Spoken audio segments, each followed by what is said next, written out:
السلام عليكم. خير بداية هي الصلاة والسلام على سيدنا محمد عليه الصلاة والسلام. كتير من المظاهرات بتنظمها جمعيات حقوق الحيوان حول العالم للمطالبة بعدم استخدام الحيوانات في التجارب الطبية لأنها بتؤدي إلى وفاتها أو إصابتها بالأمراض، وده طبعا أمر مرفوض. لكن السؤال هنا، إيه رأي الجمعيات دي لما يعرفوا إن بعض الحكومات والأطباء كانوا لا يزالوا بيستخدموا البشر في تجارب غير أخلاقية بحجة إيجاد علاج لأمراض معينة أو الوصول لأهداف معينة؟ النهاردة في حلقتنا هنتكلم عن أبشع التجارب اللي تمت على البشر، وإزاي كان بيتم استخدامها، وإيه كانت نتائجها الكارثية. لكن قبل ما نبدأ حلقتنا، بطلب من كل إخواتي اللي بيشوفونا دلوقتي ولسه ما اشتركوش في القناة إنهم يشتركوا ويفعلوا زر الجرس علشان توصل لهم كل فيديوهاتنا أول بأول. ويلا بينا نبتدي الحكاية. خلال الحرب العالمية الثانية أجرى معتقل القوات العسكرية النازية كتير من التجارب المرعبة، واللي كان الهدف منها هو مساعدة الجنود الألمان في وجود علاجات لإصاباتهم خلال الحرب.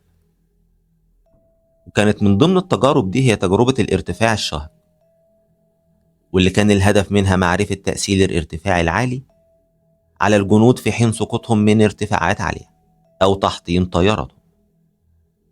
وسنة 1942 وعلى يد الطبيب سيغموند راشي، ونركز في الاسم ده كويس، تم وضع السجناء داخل غرفة بتحتوي على ضغط هواء منخفض بيعادل ضغط الهواء على ارتفاع 20 كيلومتر.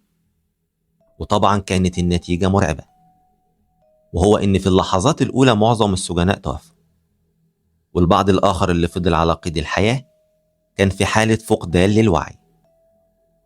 وهنا بقى الدكتور سيغموند ما يسكتش، لا إزاي؟ ده يقوم بتشريح أدمغة كل اللي لسه أحياء وبدون تخدير علشان يعرف إيه اللي حصل لهم ووصلهم لحالة الإغماء. لا فتك والله. والتجربة دي تمت على 200 سجين، مات منهم 80 والباقي تم إعدامهم. أما التجربة التانية ودي كانت تجربة التجميد، ودي كانت لمعرفة علاج للطيارين الألمان في حالة سقوطهم في المحيط، أو الجنود اللي بيعانوا من البرد القاسي على الجبهة الروسية، علشان يجي نفس الدكتور المخفي سيغموند ويقوم بتجربة على بعض السجناء من خلال وضعهم من غير هدوم في أحواض مجمدة لمدة 5 ساعات أو أكتر، والبعض الآخر بيتم تقييدهم في الخارج وبرضه من غير هدوم وفي عز التلج، وبعدها يراقب إيه اللي هيحصل لهم. وطبعا النتيجة إن كتير منهم توفوا نتيجة انخفاض درجة حرارتهم، والباقي منهم فقدوا وعيهم لدرجة إنهم حاولوا يحطوهم في مية سخنة جدا بتقترب من درجة الغليان علشان يرجعوا درجة الحرارة لجسمهم من تاني. يا سلام. لكن طبعا الأمر فشل، وتوفى أكتر من 100 سجين في التجربة دي. ونيجي للتجربة الثالثة، وهي تجربة استخدام السلفانيلاميد، وكان الهدف منها إيجاد حل للجنود الألمان لشفائهم من جروح الغرغرينة أثناء الحرب.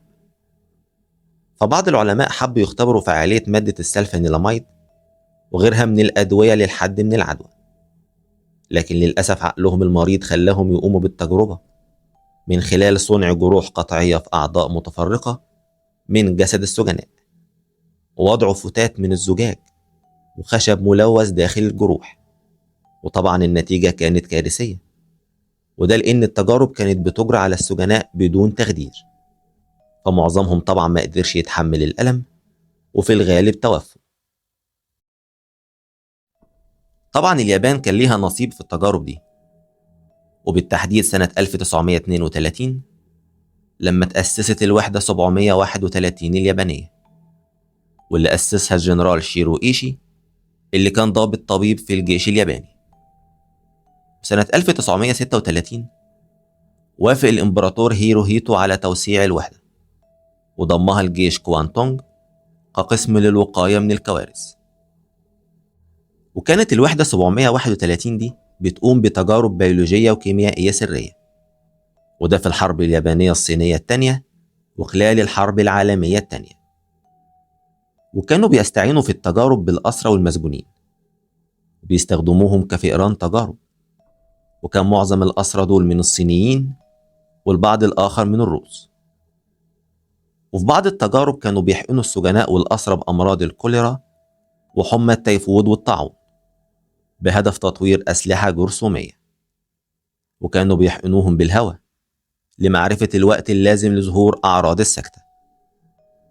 وقال بعض أفراد الوحدة 731 في وسائل الإعلام بإن الأسرى كانوا بيتعرضوا لغازات سامة، وده لمعرفة مدى تأثيرها على البشر، وإنهم كانوا بيتحبسوا في غرف مغلقة وبعدين يتعرضوا لضغط هواء عالي جدا، لدرجة إن في بعض الحالات كانت عينيهم بتنفجر من شدة الضغط، وده كان بغرض اختبار قدرة تحمل الضغط العالي.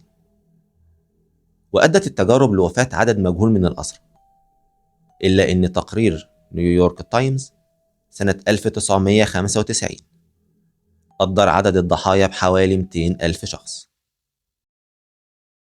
أما عن التجارب الأمريكية فحدث ولا حرج. فنيجي سنة 1956 وبالتحديد في إحدى الملاجئ الموجودة في مدينة نيويورك المخصصة للأطفال ذوي الاحتياجات الخاصة أو الأطفال اللي عندهم إعاقة ذهنية. وقامت إحدى التجارب من خلال إصابة النزلاء بفيروس الكبد الوبائي A، وللأسف في الوقت ده الفيروس ما كانش ليه أي تطعيم، وكمان ما كانش لسه معروف زي دلوقتي، وكان بحجة إن الأطفال كده كده بيتعرضوا للإصابة بالفيروس، ومن الأفضل إن يتم إصابتهم تحت إشراف طبي للتقليل من أي مضاعفات ممكن تحصل لهم، وإن العدوى بتديهم مناعة ضد الإصابة مرة تانية بالفيروس.